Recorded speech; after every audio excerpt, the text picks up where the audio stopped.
বাণিজ্যিক পরিবহনের আয়ু ২০ ও ২৫ বছর থেকে ৩০ বছরে উন্নীত করার দাবি জানিয়েছেন বাংলাদেশ সড়ক পরিবহন ও শ্রমিক সমন্বয় পরিষদ।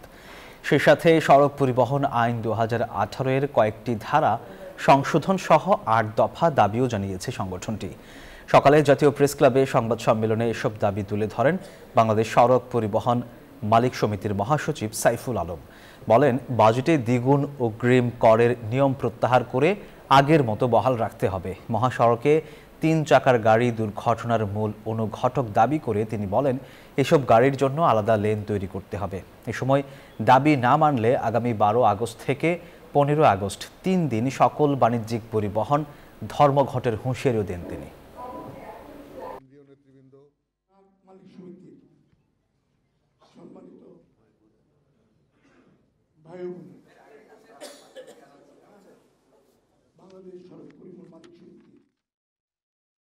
বান্ডেল থাকলে প্রতি সেনমানিতে টাকা বাঁচবে। বিকাশ সেনমানি বান্ডেল কিনে জিতুন প্রতি লেনদেনে।